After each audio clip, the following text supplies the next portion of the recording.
contracts for difference, sebaiknya memiliki pengalaman trading sebelum memulai. Siapapun tanpa kecuali dapat mengalami kerugian tanpa rencana latihan, disiplin, dan pengelolaan risiko yang baik. Trading safety bukanlah sebuah skema untuk cepat kaya, namun diperlukan waktu dan kemauan untuk menguasai keterampilan yang dibutuhkan. Seluruh bahan yang disajikan bukanlah rekomendasi untuk mentransaksikan instrumen keuangan apapun, melainkan bertujuan untuk pembelajaran. Seluruh keputusan keuangan yang dilakukan adalah risiko masing-masing. Hubungi Exness dan personilnya hanya melalui kanal yang resmi. Hanya deposit melalui situs dan aplikasi resmi dari Exness. Oke, kita langsung mulai sesi hari ini. Untuk Bapak Ibu nanti kalau misalnya nih ada pertanyaan, Bapak Ibu langsung masukkan ke kolom Q&A. Kalau memang nanti nggak nemu, misalnya pakai HP atau komputernya, boleh masukkan ke kolom chat, gitu ya. Seperti biasa, agenda kita akan bagi jadi 3. Kita akan bahas ekonomi makro, kita akan bahas mengenai analisis on-chain-nya, lalu kita akan bahas analisis harganya. Jadi untuk pertanyaan Bapak Ibu, kalau misalnya ada pertanyaan di luar Bitcoin ataupun di luar kripto, kita hanya akan bahas kalau ada sisa waktu. Kalau nggak ada sisa waktu, ya udah kita bahas di sesi berikutnya. Oke. Seperti biasa kita akan memulai pembahasan dari analisis ekonomi makro. Jadi ekonomi makro seperti biasa Bapak Ibu yang sudah pernah ikut, kita bahas melalui Leading Economic Index. Ini adalah Leading Economic Index terbaru di mana indeks ini terdiri dari berbagai indikator ekonomi yang bisa kasih kita pertanda awal apa yang berpotensi terjadi ke depannya. Tapi tentunya ini hanya berbasis dari data yang bisa saja tidak benar-benar mencerminkan kondisi yang terjadi saat ini. Karena kondisi akan berubah terus. Sedangkan data ini kan sudah diambil pada masa lampau. Gitu ya. Jadi di sini terlihat bahwa data Leading Economy Index ini sudah naik cukup signifikan dari beberapa bulan lalu dan sudah terlihat adanya pemulihan. Jadi recovery memang sedang berlangsung, namun memang recovery saat ini belum mencapai di atas angka 0. Tapi dengan angkanya di atas angka -5 ini saja sebenarnya, nanti kalau misalnya mencapai di atas -5, ini sudah memberikan pertanda yang cukup baik, cukup sehat. Dikarenakan memang pemulihan sedang terjadi. Di samping itu kalau kita lihat data-data ekonomi terbaru, terlihat dari data pertumbuhan GDP Amerika, ini juga sedang bertumbuh. Walaupun pertumbuhan terakhirnya cenderung sedikit lebih stagnan. Kemudian laju inflasi juga sudah mulai mendingin sedikit, yang kemarin baru dirilis yaitu CPI. Kemudian satu lagi data ketenaga kerjaan, ini data yang cukup mengejutkan.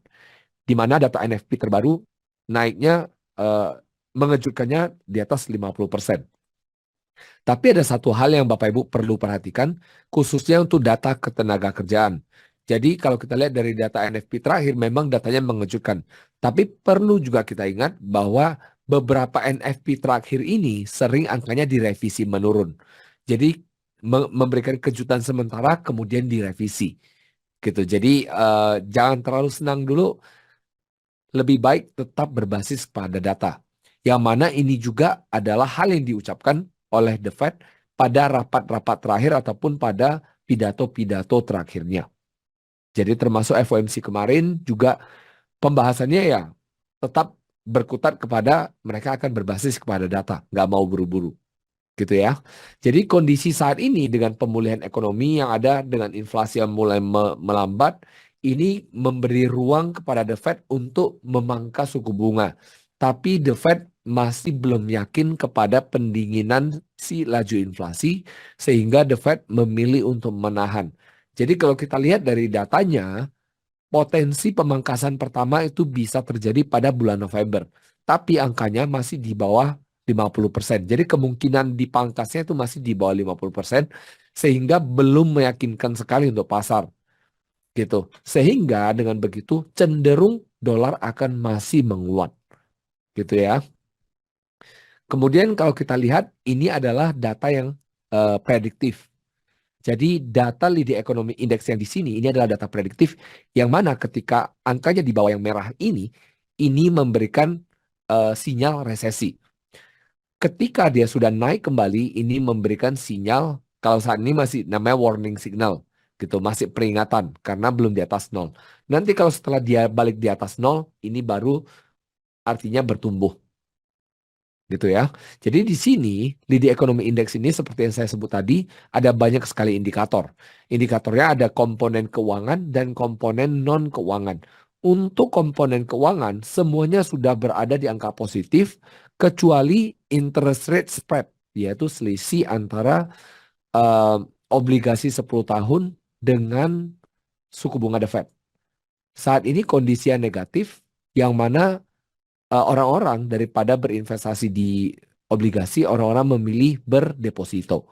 Dikarenakan ngapain saya ikat dana saya 10 tahun, kalau deposito aja itu udah bisa ngasih cuan yang sama gitu. Jadi orang-orang milih untuk deposito daripada masukin ke obligasi. Obligasi saat ini bunganya itu di bawah 5%, sedangkan deposito di atas 5%. Jadi kalau istilah pasarannya, ngapain sulit-sulit? Kasarnya bodoh-bodoh uangnya masukkan deposito aja itu lebih profit. Dan balik lagi, di Amerika itu angka 5% itu angka yang menurut mereka itu sudah fantastis. Sebagai gambaran tambahan, IHSG saham di Indonesia rata-rata pertumbuhan selama 10 tahun terakhirnya hanya sekitar 3-4%-an per tahunnya. Rata-rata ya. Jadi ada yang di atas itu, ada yang di bawah itu. Gitu. Jadi rata-rata selama 10 tahun terakhir itu hanya 3-4%. Jadi untuk orang Amerika 5% ini wah-wah sekali. Makanya kalau misalnya yang trading di saham Indonesia ngelihat, loh kenapa asing dananya keluar terus? Ya karena ini salah satunya gitu. Jadi ngapain mereka risikokan ke saham kalau deposito udah bisa ngasilin angka yang sama. Kemudian ada juga data yang non finansial, yang mana ini semua masih berada di angka yang negatif. Namun kalau Bapak Ibu lihat, ada satu angka yaitu leading credit index yang sebelumnya negatif berturut-turut, sekarang sudah stabil kembali. Ini artinya pengusaha sudah menyesuaikan operasional mereka terhadap kondisi suku bunga saat ini. Awalnya dulu dari 0% ke 5% ini mengejutkan. Tapi lambat laun mereka pikirkan gimana cara efisiensi sehingga mereka masih bisa beroperasi dengan pinjaman 5%. Gitu. Makanya terlihat angkanya positif kembali. Di sini kalau ini angka indeks S&P 500 yang mana mencapai rekor terbarunya baru-baru ini. Jadi ini tetap positif gitu ya. Nah, jadi kalau kita tarik dari data ini, berikut adalah kesimpulannya. Jadi kalau kita lihat dari selisih suku bunga, obligasi masih lebih profit. Jadi tentunya orang-orang masukkan ke sorry, deposito lebih profit, makanya orang-orang masukkan ke deposito daripada obligasi. Obligasi diikat, deposito nggak diikat. Maksudnya diikatnya juga nggak terlalu lama, dari 1 bulan hingga 12 bulan.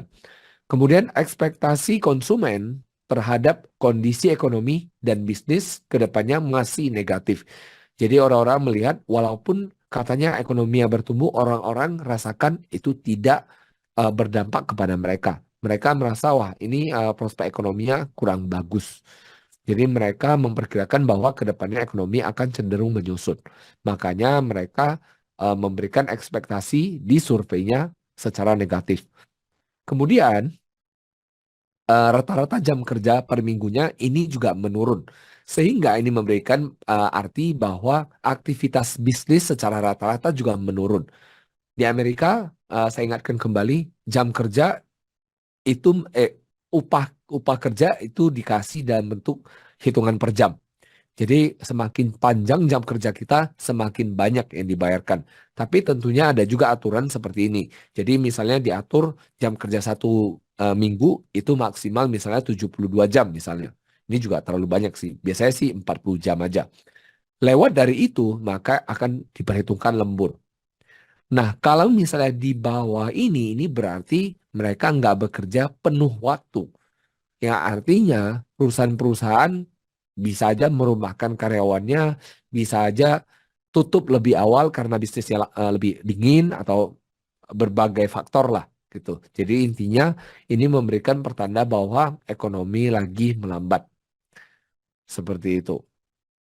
Kemudian yang berikutnya ISM New Orders. Nah, ISM ini adalah Institute of Supply Managers. Jadi kumpulan manajer pembeli mereka isi survei. Nah, dan di sini terlihat bahwa pesanan baru mereka menurun. Ya artinya ini mereka akan lebih cenderung untuk tidak menambah karyawan, lebih mengurangi pasokan-pasokan terhadap bahan dasar mereka. Kemudian ini juga mereka mengurangi jumlah stok mereka gitu. Jadi tentunya ini memberikan pertanda awal ekonomi mereka masih ekspektasi akan melambat ataupun minimal belum pulih sesuai perkiraan. Nah, ada informasi tambahan. Jadi kalau awal bulan kemarin itu kan ada data ISM manufacturing dan non-manufacturing index. Dua data ini memberikan data yang cukup jelas bahwa kondisi sektor jasa di Amerika ini ekspansi. Sedangkan kondisi sektor manufaktur ini menyusut. Yang mana sebenarnya kalau kita lihat kembali, sektor manufaktur ini nggak sampai seperempat dari ekonomi Amerika. Makanya kenapa manufaktur ini sebenarnya penting tidak penting. Tapi dengan kondisi sekarang di mana Amerika punya ketegangan kepada negara-negara lain, salah satunya Tiongkok, mereka akan memikirkan gimana caranya untuk menghidupkan kembali manufaktur mereka. Tapi di sisi lain mereka juga mengalami kesulitan yaitu ada penahanan dari jumlah imigran. Jadi mereka nggak mau orang-orang masuk, tapi di sisi lain kalau mereka pakai orang lokal saja biayanya mahal. Jadi mereka akan cenderung untuk memilih menggunakan imigran yang biasanya lebih murah upahnya. Karena mereka istilahnya imigran kan biasanya banyak yang gelap, nggak punya surat-suratnya kan. Jadi cenderung mereka bisa main dari sisi upahnya. Mereka bisa tekan upahnya supaya lebih rendah gitu. Jadi ini kondisi Amerika sekarang kondisinya sebenarnya lagi kacau sekali gitu. Ada kondisi geopolitik, kondisi politik dalam negerinya gitu, ekonominya. Jadi berbagai kondisi tersebut gitu. Tapi kenapa kita bahas soal ekonomi Amerika gitu sebelum kita bahas yang lain? Karena gimana pun, gimana pun likuiditas paling besar itu ada di Amerika, gitu ya. Likuiditas paling besar itu ada di Amerika. Kenapa kita bisa katakan seperti itu? Kalau kita bandingkan nih bursa saham di Indonesia dengan Amerika. Transaksi bursa saham di Indonesia dari keseluruhan saham di Indonesia itu tidak lebih besar daripada satu dua saham terbesar di Amerika. Gitu. Jadi sejomplang itu. Dan di Amerika sendiri sekarang ada sekitar 8.000 9.000 saham gitu. Jadi karena kejomplangan ini maka gimana pun semua orang masih akan tetap berpatok kepada Amerika. Gitu ya. Jadi di sini kenapa kita bahas Amerika. Tapi apakah The Fed dan keputusannya akan berhubungan langsung kepada Bitcoin? Jawabannya tidak langsung. Dikarenakan kenapa? Dikarenakan kebanyakan kalau orang-orang punya likuiditas, punya uang, mereka akan memilih aset-aset utama dulu. Misalnya properti, misalnya saham, obligasi, dan sejenisnya. Sedangkan kripto ini adalah aset tambahan. Yang mana kalau misalnya kita lihat kembali dari rilis-rilis sebelumnya, perusahaan-perusahaan besar seperti BlackRock, Blackstone, dan seterusnya, mereka menyarankan nasabah-nasabah mereka untuk menambahkan 5 hingga 10% dari portofolio. Jadi ingat ini hanyalah aset tambahan. Tapi aset tambahan ini kalau kinerjanya sangat bagus, ini bisa berdampak kepada portofolio mereka secara keseluruhan. Jadi contoh misalnya katakan Bitcoin naik 100%. Alokasinya di portofolio mereka katakan hanya 10%. Berarti dampak kepada portofolio keseluruhan mereka itu sudah 10%. Gitu ya. Paham ya maksudnya ya. Jadi kenapa kita tetap masih bahas ekonomi Amerika. Walaupun dampaknya tidak langsung. Tapi keputusan The Fed ini akan berhubungan kepada hasil akhir dari keberadaan likuiditas. Semakin banyak likuiditas, semakin besar kemungkinan harganya naik. Gitu. Nah, kalau kita lihat dari yang kemarin, FOMC kemarin, ini ada perubahan dari hasil dot plot kemarin. Jadi kalau dari sebelumnya yang bulan Maret, kemungkinan dipangkas suku bunga itu ada 2 kali dengan rata-rata itu berat di bawah. Ini titik-titik ini adalah voting dari membernya The Fed gitu. Jadi kalau dirata-ratakan ini cenderung ke bawah sini gitu. Antara 4,5 hingga 5%. Sedangkan dengan hasil rapat kemarin dot plotnya berubah ke angka yang sekitar 5 sampai 5,25. Yang berarti perkiraannya hanya akan ada satu kali pemangkasan. Dengan hanya ada satu kali pemangkasan, maka kekeringan likuiditas masih akan berlanjut. Gitu ya. Dengan kekeringan likuiditas berlanjut, maka ekspektasi aset-aset untuk naik lebih lanjut ini lebih kecil. Misalnya emas, misalnya kita mau lihat misalnya euro dolar atau pound dolar. Nah, ini ada kemungkinan akan lebih tertekan gitu. Nah, jadi semakin sedikit pemangkasan ataupun tidak ada pemangkasan tahun ini memberi dampak kepada aset-aset, di mana aset-aset tidak akan melanjutkan penguatannya, gitu. Nah, target untuk tahun 2024 di angka 5,1% suku bunga di akhir tahun. Jadi dengan kata lain ya pemangkasan cuma sekali. Sedangkan di tahun 2025 targetnya itu di 4,1%. Jadi masih belum mencapai angka normalnya. Kemungkinan akan mencapai angka normal itu di atas tahun 2026 kalau menurut dot plot terbaru. Gitu. Nah, jadi kalau kita lihat kondisi saat ini, The Fed melakukan tindakan penyeimbangan. Jadi mereka lagi seimbangkan antara mau menekan laju inflasi atau mengelak adanya resesi. Jadi dua hal ini adalah dua hal yang mereka lagi pertimbangkan. Kalau mereka mau tekan laju inflasi, mereka tahan suku bunganya selama mungkin, setinggi mungkin selama mungkin. Tapi kalau memang mereka mau menghindari perlambatan ekonomi, maka mereka terpaksa harus pangkas suku bunga. Makanya kondisi saat ini dengan ketenaga kerjaan yang meningkat, dengan GDP masih bertumbuh, maka kemungkinannya adalah The Fed masih akan nahan. Karena laju inflasi baru mendingin kemarin. Mereka pasti akan nunggu 1-2 kali lagi datanya untuk lebih pasti sebelum mereka buru-buru memangkas. Karena kalau terlalu cepat memangkas, tentunya ekonomi dan kebijakan moneter mereka tidak akan stabil. Yang mana ini tentunya akan membuat dinamika pasar yang berubah secara drastis. Tentunya pengusaha juga tidak suka dengan perubahan ini. Karena dengan terlalu sering berubahnya suku bunga, ini akan berdampak kepada operasional mereka secara keseluruhan.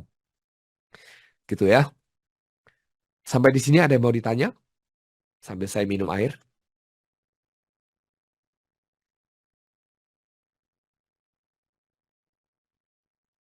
Tidak ada? Oke. Maka kita masuk ke analisis on-chain. Buat Bapak Ibu yang belum tahu, analisis on-chain adalah analisis aktivitas dari jaringannya kripto tertentu. Dalam hal ini saya fokusnya kepada Bitcoin. Tapi tentunya kenapa kita hanya bahas Bitcoin? Karena Bitcoin adalah induknya yang mana pergerakan Bitcoin cenderung akan berdampak kepada pergerakan aset kripto lainnya. Jadi kalau Bitcoin naik, aset lain cenderung kecipratan. Bitcoin turun, aset lain juga cenderung kecipratan juga. Gitu. Nah, cuman bedanya kalau kita bercerita pergerakan harga, Bitcoin ini eh, biasanya kalau kalau kita bercerita menggunakan istilah pasar, dia memiliki beta yang lebih rendah daripada kripto lain. Beta ini adalah ukuran volatilitas. Jadi misalnya Bitcoin kalau misalnya naik turunnya 1-2%, kripto lain tuh bisa naik turunnya 6 hingga mungkin puluhan persen gitu. Ini contoh gitu ya. Jadi Bitcoin betanya lebih rendah dibandingkan dengan kripto lainnya. Pertama kita lihat dari stock to flow model. Jadi ini hitungan matematis yang membandingkan antara jumlah Bitcoin beredar dengan jumlah Bitcoin yang ditambang setiap tahunnya. Seperti yang kita ketahui, yang namanya halving baru terjadi beberapa bulan lalu, ya atau beberapa minggu yang lalu. Dengan adanya halving kemarin, maka ada ekspektasi harga Bitcoin akan naik secara eh, eksponensial gitu. Di mana target ini berada di angka sekitar 5 hingga 700 ribu. Ini menurut stock to flow model. Stock to flow model hingga hari ini masih bekerja, belum pernah patah, pernah kelewatan, tapi masih sesuai dengan arahnya, gitu ya. Jadi apakah tahun ini Bitcoin bisa sampai 500 ribu atau tahun depan? Jawabannya saya nggak tahu, tapi menurut stock to flow model ada potensi itu. gitu. Ada potensi itu. Jadi tetap saja kita pantau, tetap kita lihat gimana apakah Bitcoin masih ada potensi untuk naik sejauh itu. Nah, tapi biasanya sinyal beli yang paling bagus adalah ketika harga di bawah modelnya. Harga di bawah stock to flow model ini potensi beli yang bagus, gitu ya. Nah, kemudian hal kedua yang kita lihat adalah balance on exchanges alias saldo di bursa. Jadi saldo di bursa ini dikumpul dari beberapa bursa terbesar di dunia dan terlihat bahwa angkanya ini menurun sudah sangat signifikan. Dan penurunan signifikan ini adalah semenjak adanya listing ETF. First call, second call ini adalah ketika kita lakukan webinar kemarin-kemarin.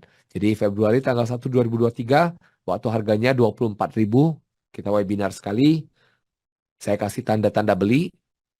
Kemudian webinar sebelumnya Juni 2023 saya juga kasih lagi. Nah, kemudian kemarin awal tahun saya lupa, saya nggak catat tanggalnya. Saya juga kasih lagi, gitu kan? Dan sekarang harganya sudah naik sampai sekian, gitu. Jadi dengan kondisi saat ini harganya sudah naik, sudah cukup signifikan dari kemarin. Dan kalau kita lihat dari listing kemarin, saldonya itu dari 2,47 juta itu sudah turun ke 2,298 juta. Turun sekitar 100.000 keping Bitcoin. Gitu. Nah, 100.000 ini lari kemana? Nanti kita akan bahas. Dan kalau kita lihat kembali, dari bulan Januari hingga saat ini, terlihat dominasi utama yaitu terjadi penarikan yang warna merah ini. Gitu. Kalau terjadi warna hijau, ini artinya banyak yang nyetor ke exchange. Biasanya dengan banyaknya supply ke exchange atau pasokan ke exchange atau deposit ke exchange, ini menandakan adanya potensi mereka mau jualan barang. Tapi dengan banyaknya mereka tarik dari exchange, ini membuat supply di market ini berkurang. Gitu ya. Jadi semakin sedikit supply di market, semakin mudah harga untuk dikerek atau ya dinaikkan gitu. Atau istilah kerennya lebih mudah bandar untuk memarkup harganya. Nah, kalau kita lihat penarikan-penarikan belakangan ini ya puluhan ribu Bitcoin gitu, puluhan ribu keping. Jadi banyak sekali. Nah, walaupun kalau kita lihat belakangan harganya sideways seperti ini, penarikan masih lanjut, masih nggak stop. Kemudian kalau kita lihat mean hash rate ini tidak akan memberikan dampak yang terlalu signifikan kepada harga dalam waktu jangka pendek. Tapi Bitcoin mean hash rate ini penting untuk kita ketahui karena semakin tinggi hash rate maka semakin aman jaringannya. Yang mana tentunya ini membuat para investor semakin yakin untuk memasukkan dananya.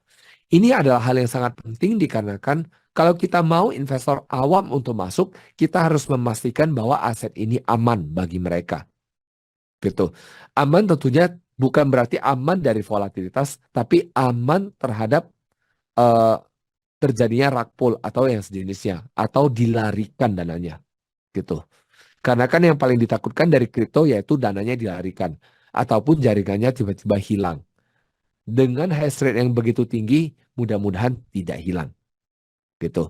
Nah, hash rate saat ini itu bisa dikatakan mengkonsumsi listrik lebih dari beberapa negara kecil hingga menengah. Jadi hash rate saat ini sudah dikatakan sangat-sangat tinggi sekali.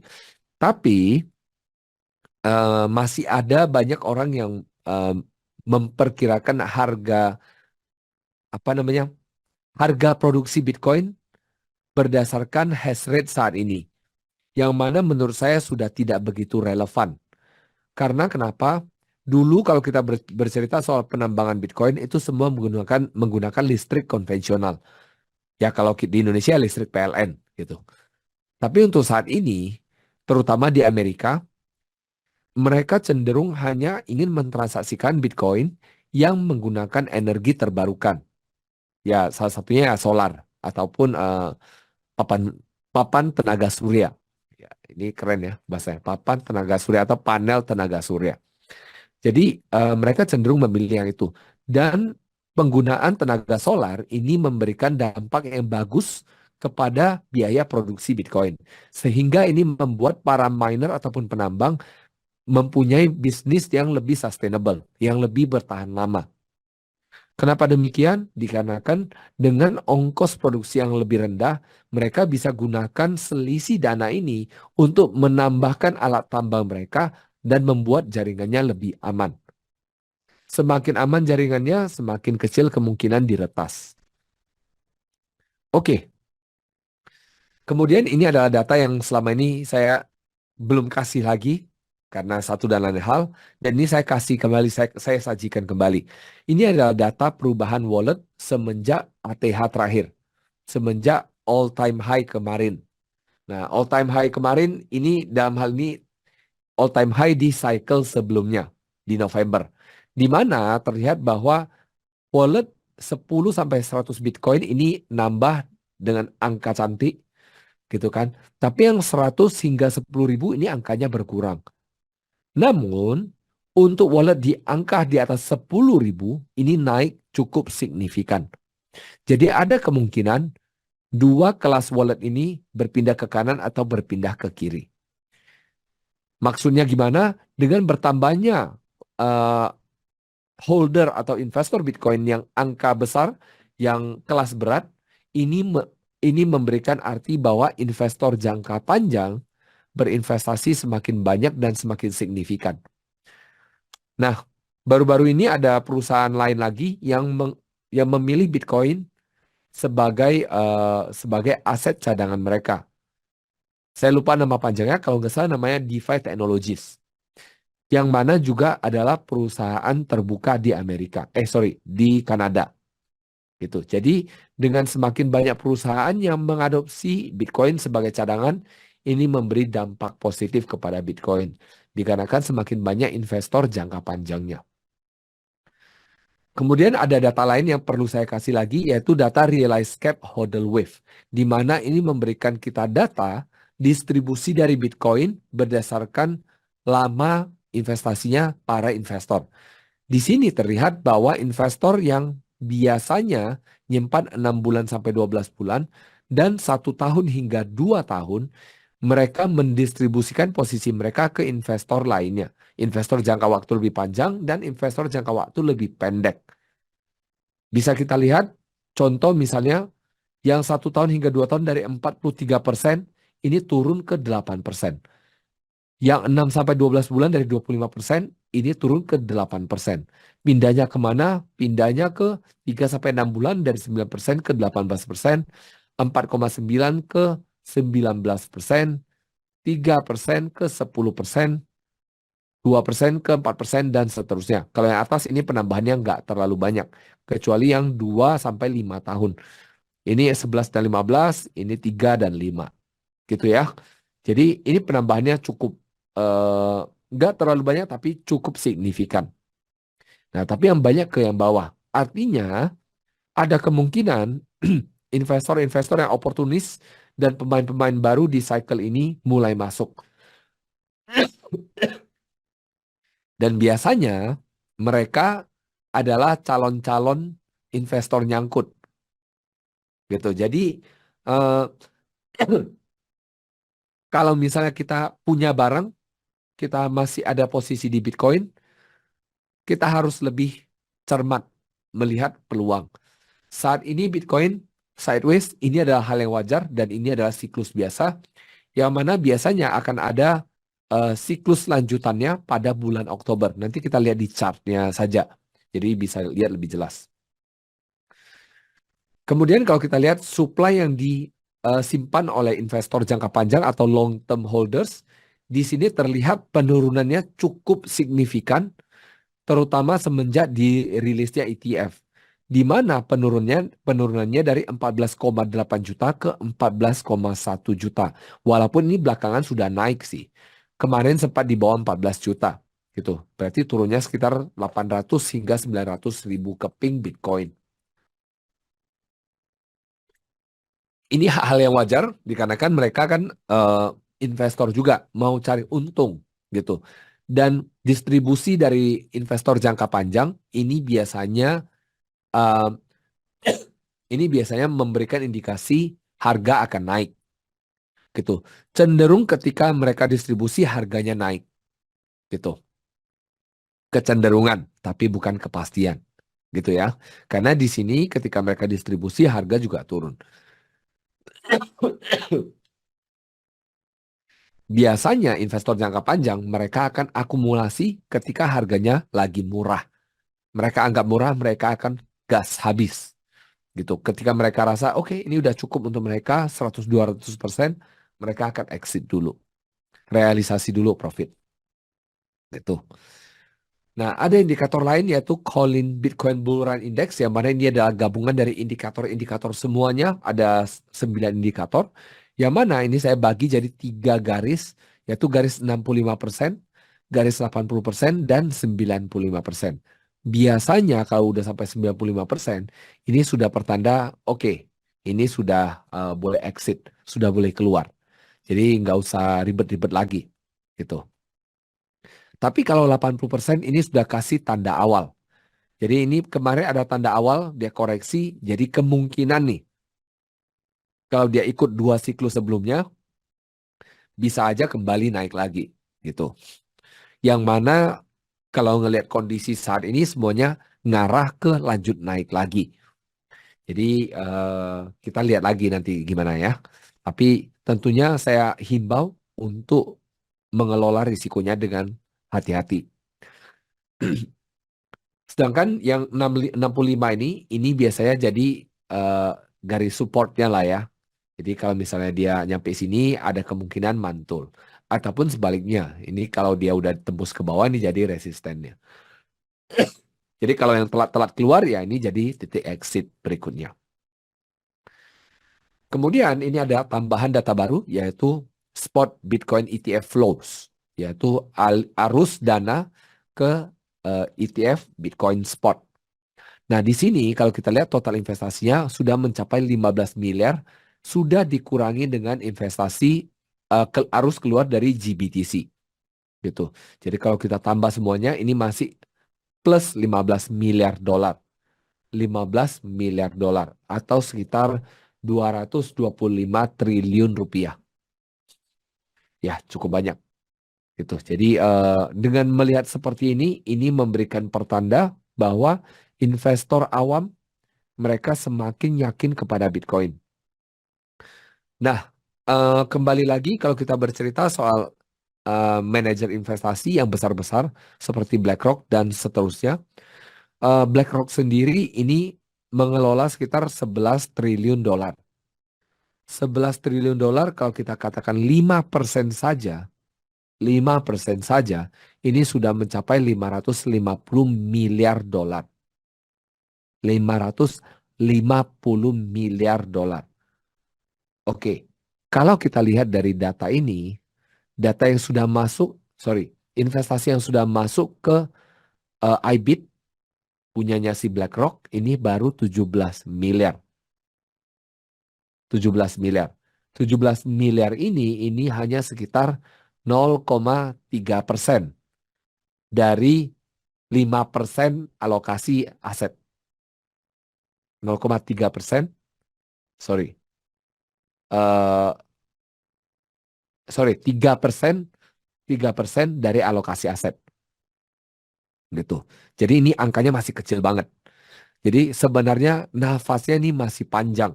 Tinggal seberapa banyak investor yang mereka berhasil yakini untuk investasi di Bitcoin. Semakin banyak, tentunya nafasnya semakin panjang.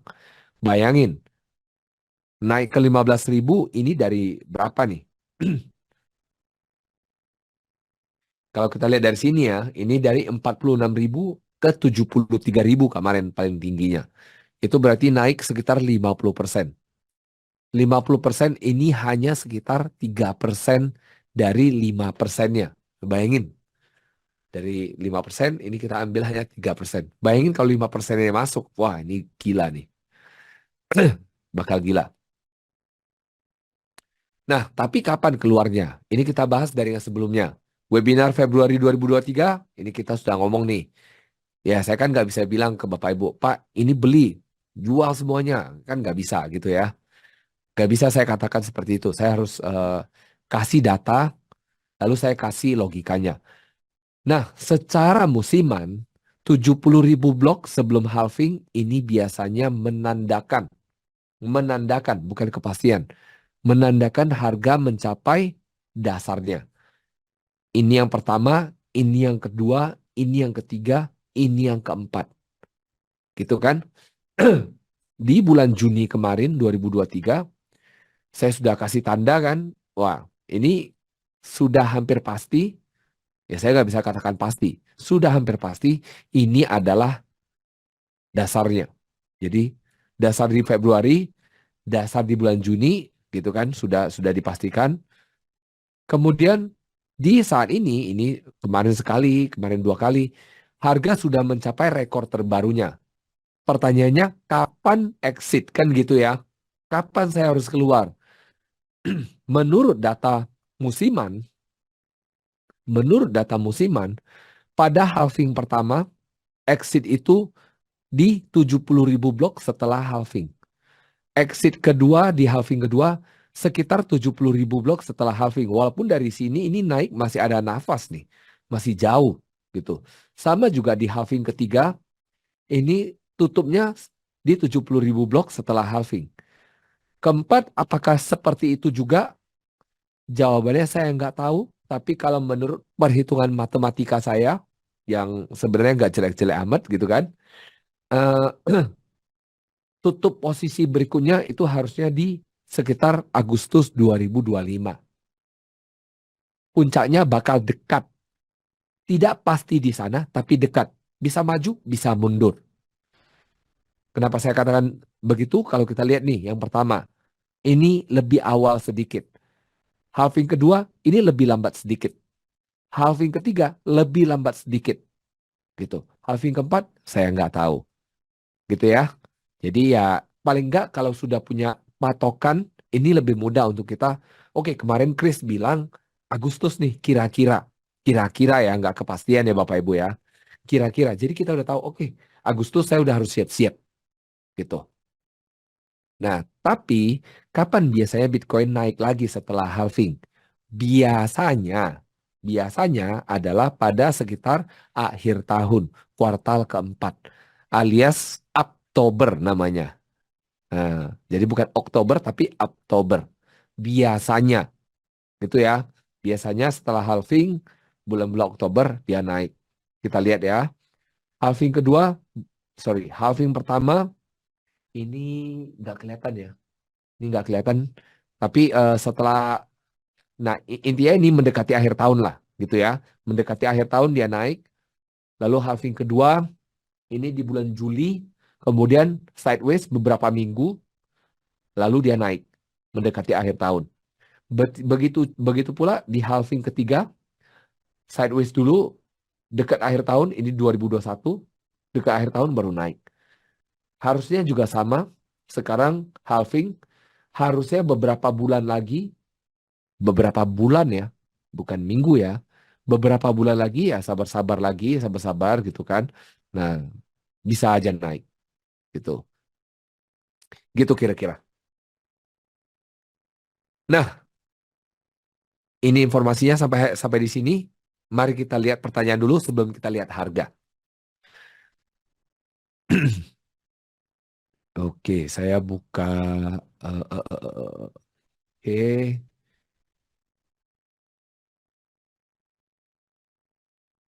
oke, BTC.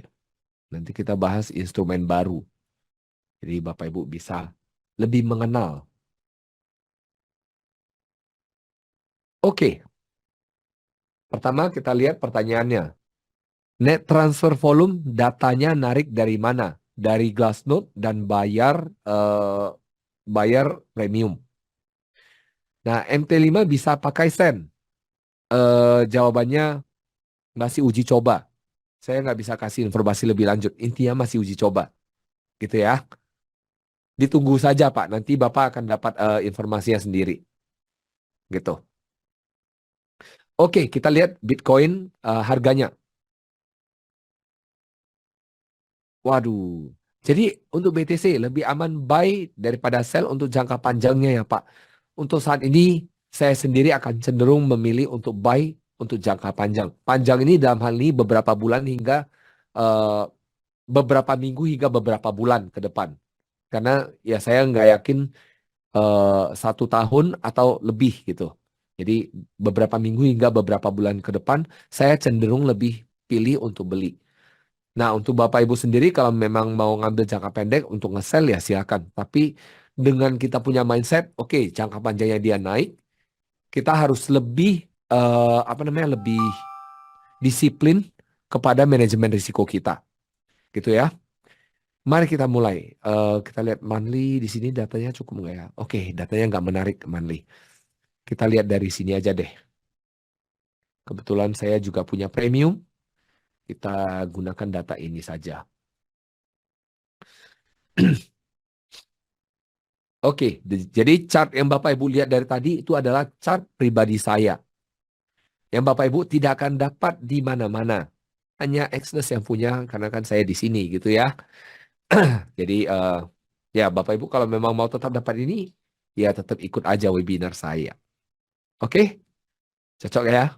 Jadi ini target halving berikutnya itu di bulan Agustus. Tanggal berapa saya perkiraan kemarin sekitar tanggal sekitar minggu kedua atau minggu ketiga Agustus. Bisa aja meleset. Jadi nanti saya akan sesuaikan dari waktu ke waktu. Jadi webinar berikutnya ya saya update lagi nanti. Gitu. Nah, dari sisi harga bulanan gitu ya. Dari sisi harga bulanan, di sini harga sebenarnya baru saja menguji yang namanya fair value gap di sini. Gitu. Nah, di sini harga baru saja menguji fair value gap di sini, kemudian harga memantul kembali. Fair value gap yang di sini ini penting dikarenakan kalau kita tarik lebih panjang, ini adalah balance area. Gitu. Tapi balance areanya kan agak jauh nih di sini. Di sekitar 52.400, 52.500 deh. Sorry, 53.500. Saya buletin biar gampang. Gitu. Jadi kalau saya tarik garis begini, nah ini 53.500. 53.500 FVG monthly. Oke. Kenapa ini penting? Sorry. Kenapa ini penting? Karena ini adalah level yang harus kita perhatikan juga. Ada potensi harga bisa aja nguji lagi kemari. Jadi dengan punya mindset seperti ini dari awal, minimal kalaupun terjadi kita sudah siap dulu. Gitu. Jangan ketika terjadi panik. Malah cut loss di sini di mana ketika kita lagi masuk gitu loh. Kita lagi masuk, Bapak Ibu malah cut loss gitu. Jangan seperti itu. Jadi dengan punya angka ini dulu di awal, oke, saya udah tahu. Sekarang saya harus ngapain kalau harga nyampe di sana gitu. Bukan berarti Bapak Ibu pasang limit di sini, enggak seperti itu. Tapi dengan adanya angka di sini, kita bisa lihat di time frame yang lebih kecil kalau ada pemantulan dari area sini dan memberikan indikasi harganya bakal naik, ini jadi indikasi yang lebih awal untuk kita untuk siap-siap. Jadi udah punya angka dulu, ini kita udah siaga dulu. Kalau nggak punya angka apa-apa ya kita nggak bisa siaga, nggak tahu mau ngapain, gitu ya. Nah, lalu ini ada area lain yang penting, yang mana ini disebut dengan mitigation block, gitu. Yang mana ada juga potensi harga untuk ke sini, yang mana ini berada di kisaran harga.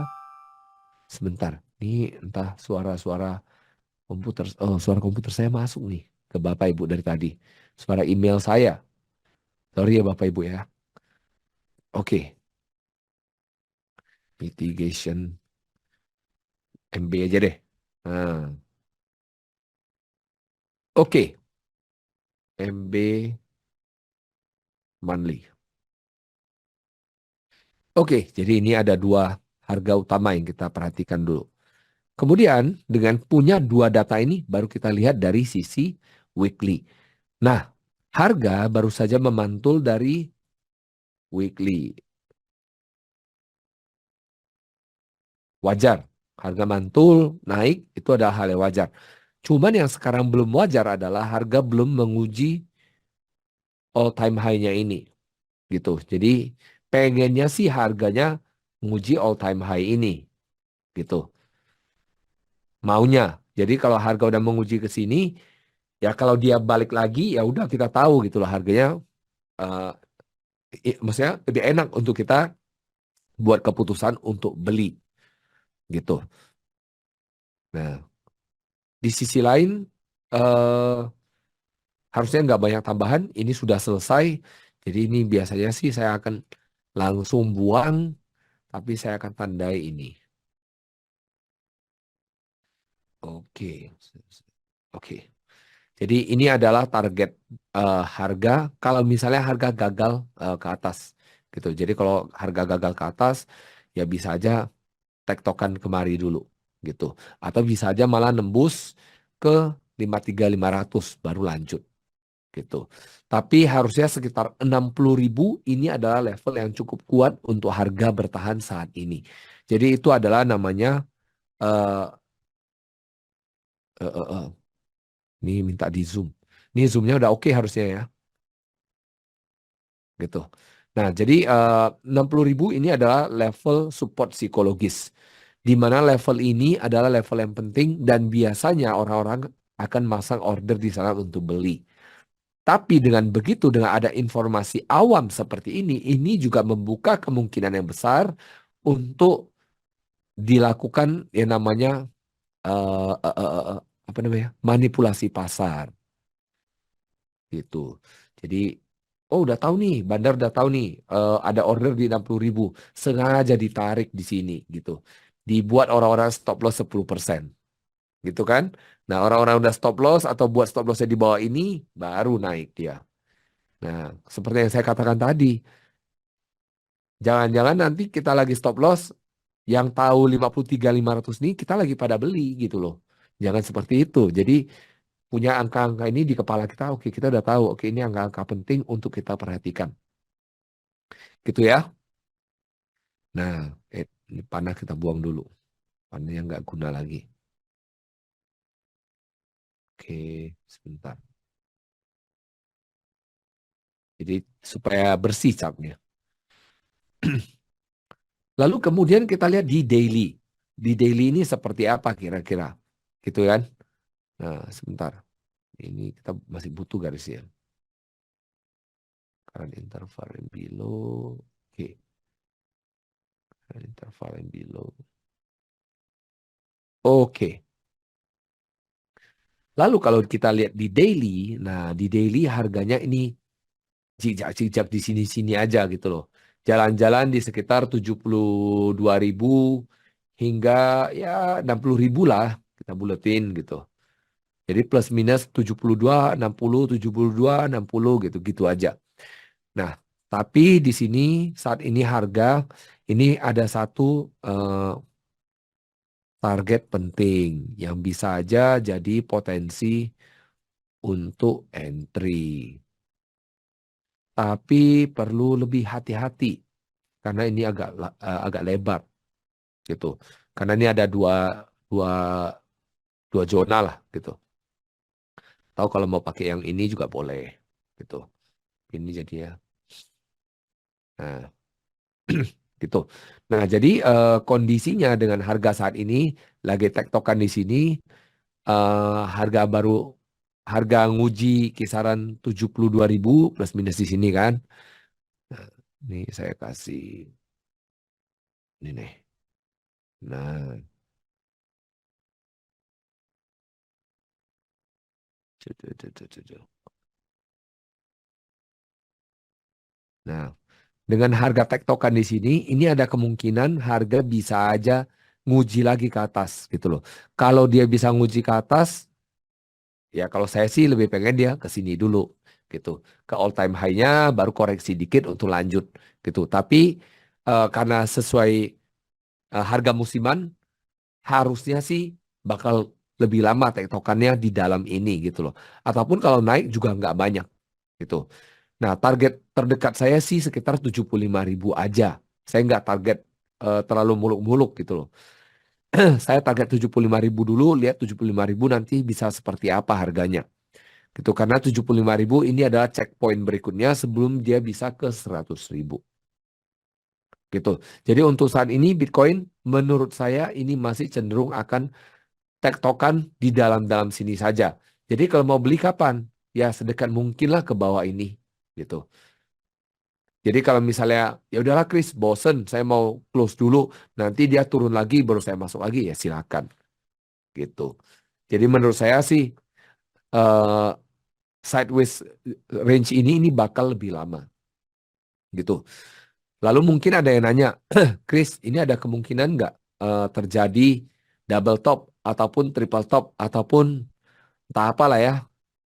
Nah, eh, top yang di sini ini sudah terlewati, sudah eh, ya sudah terlewati lah ini ya, sudah close di atas close yang ini gitu loh. Jadi kalaupun terjadi double top, ini menurut saya ini double top yang mini bisa terjadi, tapi double top yang besar nggak nggak besar sih kemungkinannya, karena seluruh data menunjukkan bahwa kecenderungannya itu lebih ke atas daripada ke bawah. Jadi saya sendiri tidak melihat ada potensi terjadi double top. Seperti itu. Dan kalaupun terjadi, ya double top itu harus ada konfirmasi terlebih dahulu. Nggak bisa asal-asal, oh ini double top, ini double top, gitu. Nggak bisa. Gitu ya. Gitu. Sampai di sini ada yang mau ditanya? Ini saya kembali ke Exodus Web Terminal. Jadi untuk Bapak Ibu, kalau misalnya suka kasih kosmetik, ini ada berbagai kosmetik yang Bapak Ibu bisa tambahkan. Ini misalnya ada sinyal dari trading sentral, tapi ini dari pihak ketiga, bukan dari Exness. Kita hanya kasih apa namanya fasilitasnya. Bapak Ibu boleh pakai, boleh nggak pakai. Karena ini kan sebenarnya ada ngasih panah juga kan gitu. Tapi apakah itu akurat? Ya gunakanlah dengan manajemen risiko, gitu ya. Kemudian kalau misalnya Bapak Ibu ada pasang alarm, bisa juga hidupkan. Kemudian kalau misalnya Bapak Ibu takut nih, tiba-tiba marginnya bengkak nggak gitu, gara-gara ada pengumuman tertentu, ya hidupin gitu. Nah, kalau misalnya ini ada open posisi, hidupin silakan. Kalau ini kalender ekonomi. Nah, biasanya saya matiin semuanya. Gitu ya. Nah, pertanyaan berikutnya. Bagaimana cara mengukur harga akan turun dan naik pada time frame daily? Jawabannya sama dengan cara kita mengukur di time frame manapun. Karena balik lagi konsep harga, harga itu adalah fraktal yang mana merupakan pola yang serupa pada time frame ataupun skala yang berbeda. Gitu ya. Jadi kalau kita lihat di daily, sebenarnya harga juga kemarin sudah mantul dari FVG yang di sini. Gitu. Jadi pada dasarnya konsepnya juga sama, tidak berbeda. Kalau di weekly kan FVG-nya lebih besar, gitu kan. FVG-nya kan sampai sini. Nah, ini kan weekly. Di daily itu lebih kecil gitu loh. Nah, kenapa demikian? Karena kalau di weekly ini yang valid, yang besar, sedangkan di daily yang kecil ini yang valid. Dan biasanya yang di daily ini bisa kasih risiko yang lebih kecil. Gitu. Nah, cara cara analisisnya sebenarnya time frame berapapun sebenarnya sama caranya. Sebentar. Kok ada bunyi? Oke. Nah, sebentar. Oke. Jadi time frame manapun sebenarnya sama idenya. Jadi ini Bitcoin kemarin sudah break, lanjut naik gitu kan. Saat ini harganya lagi sideways seperti ini. Ya dengan sideways seperti ini harganya berada di kisaran 65 hingga 70 ribu kalau dia yang lebih kecil, di rentang lebih kecil. Jadi kalau saya saat ini ngelihat kalau Bitcoin bisa balik lagi ke atas 70, kemungkinan berikutnya itu ke 75 gitu ya. Nah, double top terbaru akan konfirmasi seperti apa? Kan gitu ya. Double top yang ini akan terjadi konfirmasi kalau misalnya harganya nutup nutup ya di bawah 56.500. Nutup ya, bukan hanya set set mantul gitu enggak ya. Nutup harus close di bawah 56.500. Kalau dia close di bawah 56.500, ini double topnya selesai terjadi gitu. Nah, kalau nggak nutup ya nggak terjadi. Nggak hitung lah gitu. Nah, kemudian pertanyaan berikutnya, mending hold Bitcoin atau emas ya untuk jangka panjang mengingat waktu itu ada berita tentang emas antam yang dipalsukan. Oke, ini pertanyaan menarik nih. Kalau tanya saya cenderung akan memilih Bitcoin. Gitu ya. Eh, alasannya kenapa? Pertama, saya sendiri pendukung Bitcoin. Nah, Bapak Ibu bisa ngecek di sini bitcoin.org. Eh, oke, jadi ini supaya Bapak Ibu juga tahu posisi saya. Tapi saya juga kasih jawaban yang senetral mungkin. Jadi Bapak Ibu kalau ke white paper, bahasa Indonesia itu ada nama saya. Gitu, di sini ya. Nah, itu saya yang kerjain. Waktu dulu lagi senggang lah ya. Waktu dulu lagi senggang, saya coba ngerjain. Tujuan utamanya supaya lebih banyak orang Indonesia yang bisa memahami apa itu Bitcoin tanpa ada kendala bahasa. Walaupun perlu saya akui, terjemahan di sini masih butuh pembaruan. Nanti saya atur waktu untuk perbarui lagi. Nah, balik lagi. Saya lebih memilih Bitcoin atau emas. Saya akan memilih Bitcoin. Pertama, bukan karena saya pendukung, tapi pertama dikarenakan dari segi penyimpanan, Bitcoin jauh lebih mudah untuk disimpan daripada emas. Kalaupun saya nggak mau belajar cara nyimpan secara mandiri, saya bisa nitip ke bursa yang terregulasi di Indonesia. Ada banyak sekali merek-mereknya. Saya nggak mungkin sebut di sini, Bapak Ibu silakan cek sendiri. Kedua, Bitcoin itu tidak bisa dipalsukan. Selama Bapak Ibu belinya melalui bursa yang terregulasi, harusnya ini tidak bisa dipalsukan. Kecuali Bapak Ibu belinya entah di website mana yang tidak jelas, ya ini susah dipertanggungjawabkan, gitu ya. Nah, jadi itu hal yang kedua. Hal yang ketiga, Bitcoin mudah dipindahkan. Artinya kalau misalnya suatu saat, wah saya bosen nih, saya nggak mau tinggal di kota ini, saya mau pindah ke kota itu, ya udah tinggal pindah, gak usah mikir, gitu. Dan yang keempat, kalau mau diwariskan ini lebih mudah, gitu ya. Jadi ada lagi yang kelima, supply Bitcoin terbatas, supply emas tidak diketahui. Diperkirakan di perut bumi ada sekitar 50.000 ton emas. Gold reserve, eh, sorry, gold reserve, gold. eh, eh, nah, ini perkiraannya sekitar 3.500 ton di tahun 2019 menurut data BBC. Gitu. Kemarin saya ada lihat datanya di apa namanya Gold Council, tapi saya lupa nyari data di mana. Nanti saya kalau nemu saya nyari. Sebentar. Lah,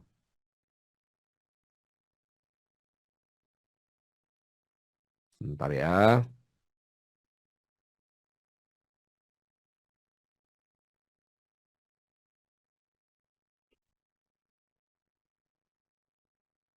Nah, jadi kalau dari data World Gold Council,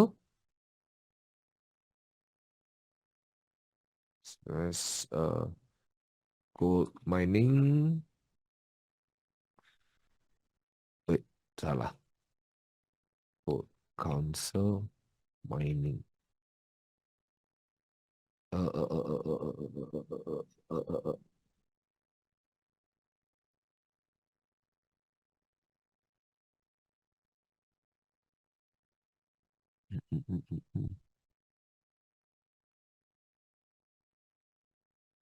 Nah, ini nih.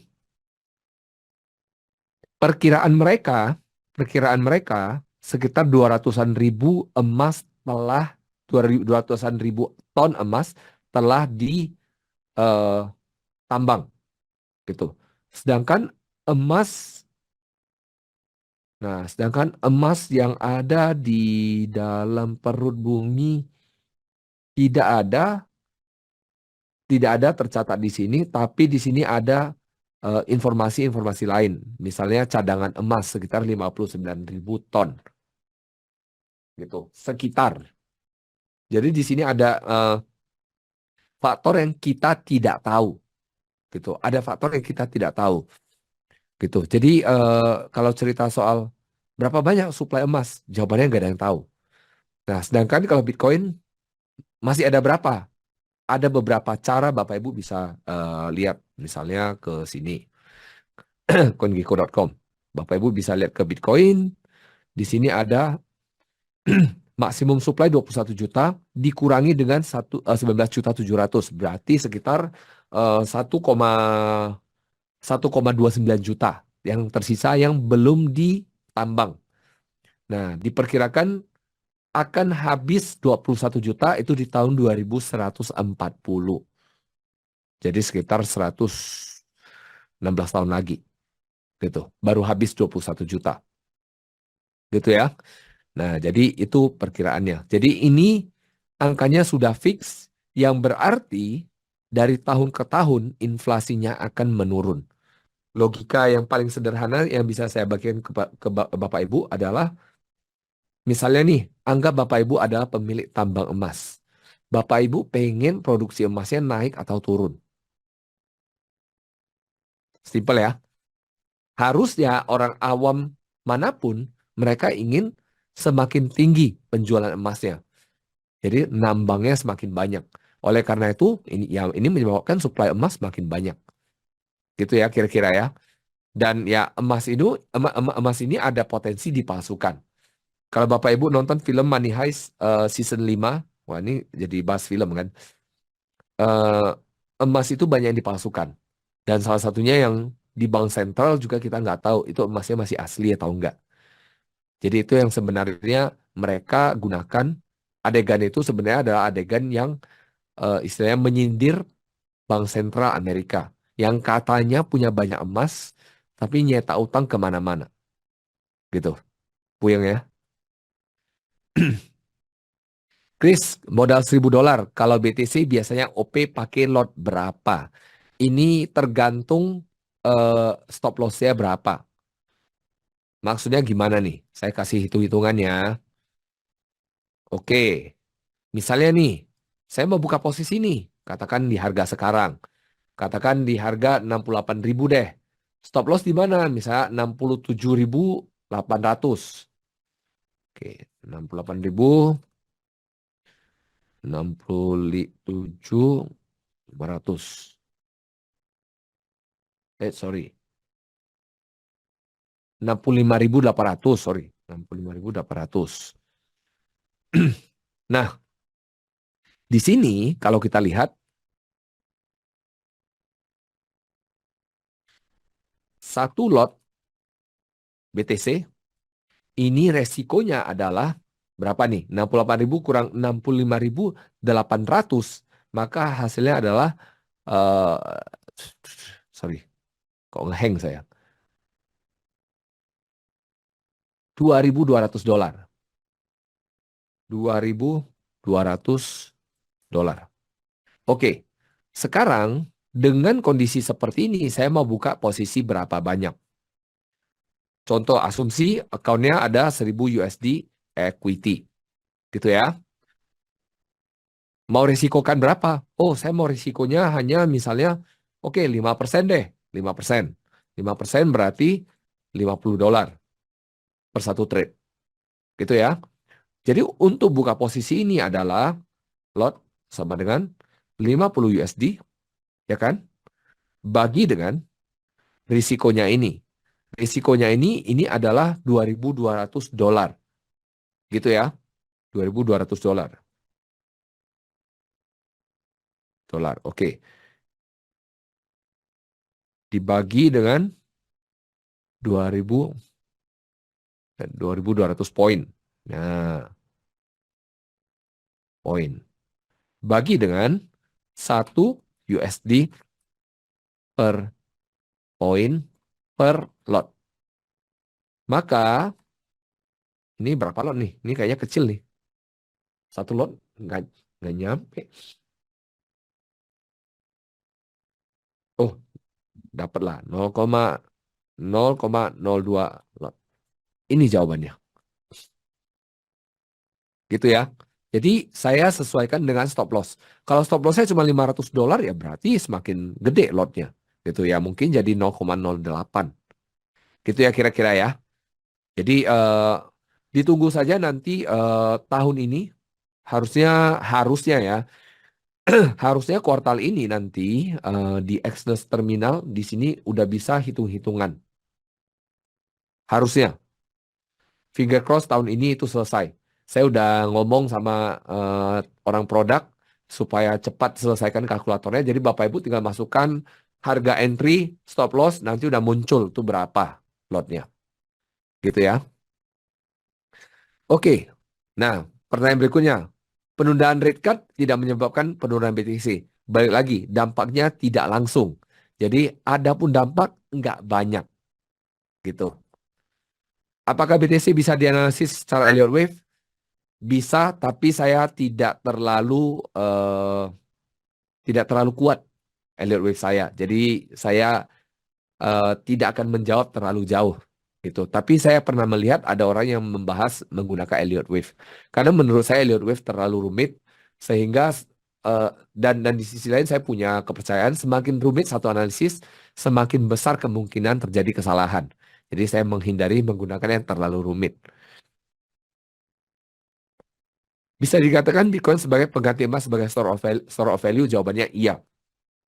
Karena secara rata-rata Bitcoin memberikan performa yang jauh lebih baik daripada emas dalam satu dekade terakhir. Dengan beberapa kelebihan-kelebihannya. Termasuk Bitcoin itu bisa kita atur sedemikian rupa supaya tidak bisa dicuri. Ataupun kalau misalnya kita wariskan, kita bisa atur sedemikian rupa agar Bitcoinnya dirilis ketika anak kita usia sekian. Gitu. Ada istilah yang namanya time release. Gitu. Jadi itu adalah beberapa hal yang bisa dilakukan. Ada pertanyaan, apakah Bitcoin atau kripto ini bisa kena hack? Kripto umumnya bisa kena hack. Bitcoin sudah bisa saya katakan hampir pasti tidak bisa dihack. Karena untuk menghack Bitcoin minimal butuh listrik satu negara kecil hingga menengah. Itu pertama. Kemudian butuh mesin yang sangat banyak sekali. Yang mana daripada investasi yang terlalu besar seperti ini, yang butuh waktu, butuh sumber daya yang terlalu banyak, lebih baik dia beli Bitcoinnya dan disimpan. Gitu. Karena ini akan lebih menguntungkan. Ini sudah ada di hitungannya Satoshi ketika dia buat white papernya. Bapak Ibu nanti cek di white papernya. Di white papernya itu ada hitungan matematis seberapa tidak mungkinnya jaringannya itu diretas. Ini untuk Bitcoin ya. Untuk yang lain, ya silakan lebih berhati-hati. Ngitung pakai MT5 lebih mudah. Sejauh ini, ya saya sendiri juga pakai MT5. Saya nggak pakai MT4 lagi. Wah, saya nggak boleh buka social trading, Bapak Ibu. Jadi, mohon maaf. Apa bedanya BTC sama BTC yang berjangka? Bedanya BTC yang ini, yang berjangka itu adalah BTC yang, oke. Saya bagi BTC jadi 3 kelas. Oke, yang pertama namanya BTC Spot. Yang Bapak Ibu beli di bursa di Indonesia, eh, ya berbagai merek lah. Ada Indodax, Rekeningku, Erku, atau toko kripto. Nah ini namanya Spot gitu. Nah ada yang kedua namanya CFD. Ini yang ada di Exness. Gitu ya. Jadi yang ada di Exness namanya CFD. Di mana Bapak Ibu hanya trading kontraknya. Nggak memiliki koinnya. Gitu ya. Nah, minimal pembelian 0,01 lot yang ekuivalen 0,01 Bitcoin gitu. Nah, ini trading hanya kontrak, hanya trading selisih harga sama dengan aset-aset lain yang ada di Exness. Yang ketiga, ini kontrak berjangka atau perpetual futures. Perpetual futures di sini ada dikenakan komisi plus dikenakan yang namanya biaya inap. Di sini tidak ada delivery ataupun pengiriman dari asetnya. Jadi sebenarnya kalau ditanya kontrak berjangka sama CFD sama nggak? Jawabannya sama, persis. Bedanya di kontrak berjangka dikenakan lagi biaya inap. Itu aja bedanya. Nah, untuk pembelian Bitcoin kan ada broker. Dalam hal ini yang dimaksud harusnya bursa aset kripto. Apakah aman dari hacker? Jawabannya tidak, tidak aman. Tapi minimal ada perusahaan yang menaungi, yang minimal kalau ada apa-apa ya kita bisa cari perusahaannya. Gitu. Makanya kenapa saya tekankan yang terregulasi. Kenapa? Karena kalau misalnya angkanya terlalu kecil, penarikan Bitcoinnya terlalu mahal. Jadi ya tidak oke gitu ya. Kalau jaringan Lightning amankah? Karena itu pihak ketiga. Jawabannya aman tapi harus dicairkan sesegera mungkin. Jangan disimpan di Lightning. Lightning ini hanya sebagai platform untuk kita pindah gitu. Jadi itu sebagai kendaraan untuk pindah dana saja. Tujuan Lightning ini sebenarnya persis dengan kita transaksi menggunakan kartu kredit, Visa atau Master atau JCB, GPN dan seterusnya. Mereka hanya sebagai tempat penyimpanan sementara. Setiap merchant atau setiap toko mereka harus settle transaksi mereka, selesaikan transaksi mereka, baru uangnya bisa masuk ke rekening mereka. Sama persis dengan Lightning Network, dana yang masuk ke Lightning ini akan ditahan di jaringan itu yang mana ini di-host oleh pihak ketiga. Maka kita harus cairkan dana ini ke walletnya kita. Disarankan setiap hari gitu. Ya kalau setiap transaksi kan bisa aja mahal. Bayangkan kalau misalnya transaksinya belinya kopi $5 gitu. Sekali settle $1. Kan terlalu mahal. Tapi setelah transaksi semuanya selesai, settle-nya nanti sekali gitu kan. Cuman kena $1 kan jadi murah. Ya tapi ada risiko. Makanya kenapa kalau kita buka toko, kita mau pakai Lightning Network, lebih baik Lightning Network-nya buka sendiri. Gitu. Karena Lightning Network kita bisa host sendiri. Tidak perlu lewat pihak ketiga. Gitu ya. Nah, pertanyaan terakhir, time frame berapa yang paling ideal dan dipakai oleh trader profesional? Trader profesional biasanya mereka pakai time frame yang lebih besar, time frame harian hingga bulanan. Tapi mereka gunakan time frame kecil untuk mereka cincang para retail, gitu ya. Mereka selalu gunakan time frame panjang untuk mereka uh, gunakan strategi yang apa namanya? Mereka formulasikan untuk jangka waktu lebih lama. Gitu. Jadi mereka punya pandangan jangka jangka panjang seperti apa, baru mereka formulasikan strategi untuk jangka pendek. Gitu ya. Gitu. Jadi itu saja Bapak Ibu sekalian. Terima kasih sudah hadir pada sesi malam hari ini. Untuk EU, Bapak mungkin bisa ikut di Telegram besok pagi. Jadi ya nanti kalau tim saya ada nulis soal EU ya Bapak Ibu bisa ikut di channel Telegram. Gitu. Jadi itu saja Bapak Ibu sekalian. Terima kasih sudah hadir meluangkan waktu pada sesi malam hari ini. Sampai jumpa lagi di 2 minggu lagi. Dan nanti kalau misalnya Bapak Ibu ada pertanyaan atau ada request, Chris, saya mau request dong bahan ini, bahan itu. Silakan Bapak Ibu masukkan ke kolom survei setelah webinar ini saya tutup. Dan kalau bisa kasih saya nilainya setinggi mungkin ya Bapak Ibu ya. Kalau bisa 10 lah gitu. Ya, akan lumayan bantu-bantu KPI saya. Gitu ya. Oke, sampai jumpa lagi. Selamat beristirahat dan semoga Bapak Ibu bisa mengarungi market ini. Bye-bye.